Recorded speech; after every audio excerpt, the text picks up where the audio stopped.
Hey, this is just a bonus video for today. I had some people ask about the remote play with Marvel Infinite, so I'm going to go ahead and show the process from the start. Right now I'm right next to my PS4. The router is in the other room, so I am not right next to it, but I'm not too far away either. Probably just a couple feet, but there's definitely some interference. There's a couple walls in the way. So, let's start from here.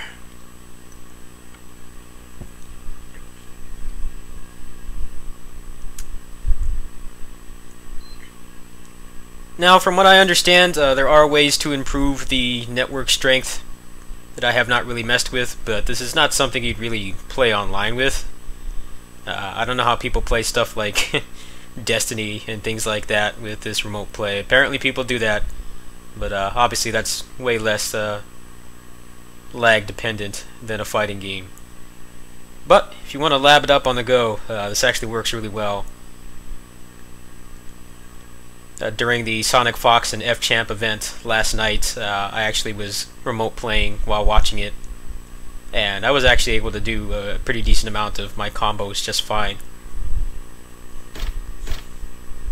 So make sure you're in 60 FPS if you're not already.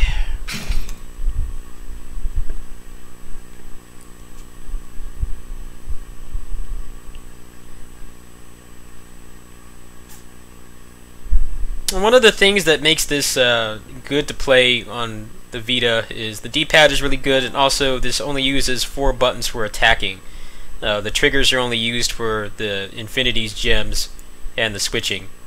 The only thing I've had trouble with is pressing both triggers at the same time to do an Infinity Storm, but it might just be my Vita. My Vita is like 3 years old and it's been through hell and back, so I don't know if that's just me or not.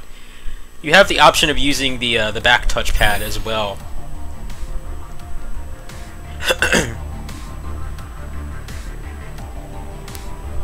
So if you want, you can map the Infinity Surge to the back if you don't want to mess around with gambling if the game is gonna register both triggers or not.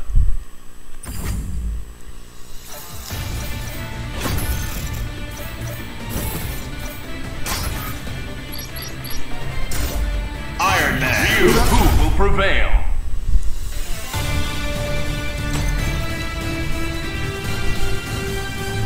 This is not through a PlayStation TV, this is through the Vita with the capture card mod installed.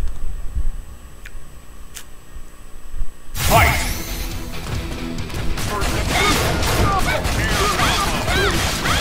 You're open! Ha! Maximum! Super!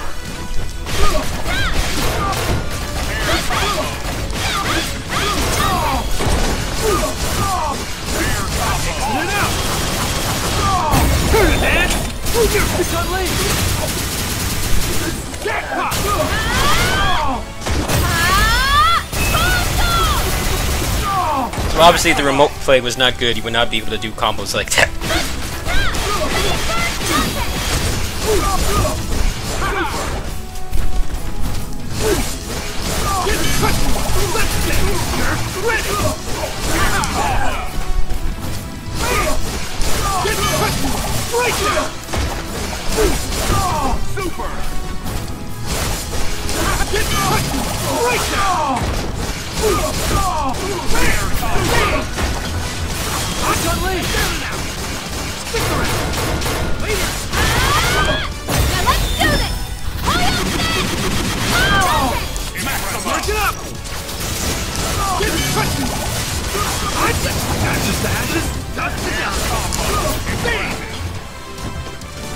Alright, so the only thing I've really had trouble with is getting the Infinity Storm to come out. Sometimes it just straight up doesn't work. I don't know if that's my, I don't know, just my triggers going out or what. But what you can do is the game does offer some shortcuts here, so you can map the Infinity Storm to the back touchpad. I probably, whatever you want to use, basically the back touchpad, each corner of it corresponds to a trigger. So you might want to map it to wherever your grip isn't normally. Say, if you're like me, I have pretty small hands, I have pretty small fingers, So the majority of my grip when I hold the Vita is on the upper side. So for me, I would probably map it to, I believe R2 is at the bottom. I'm not sure which direction it's in. I have to check, but you can go ahead and map it there if you want, if pressing the both triggers is difficult for you, or you're just having trouble getting it to register like I do.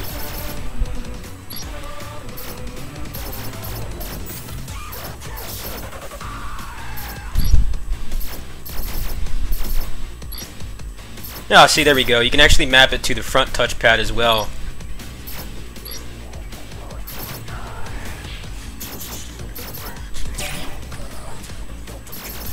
So now, you can't see it because I don't have a camera, but if I touch up here, your Infinity Storm comes out. So that eliminates that problem as well.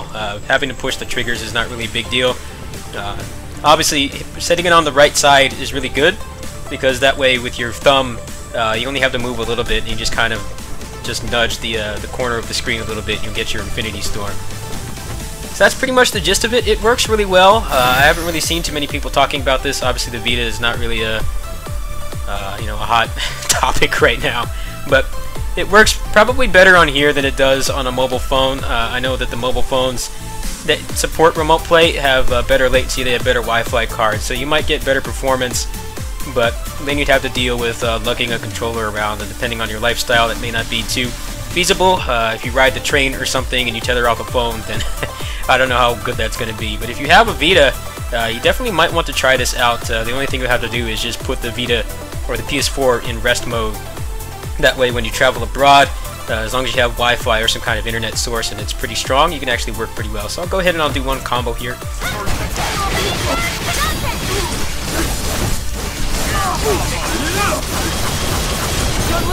I won't let up on you!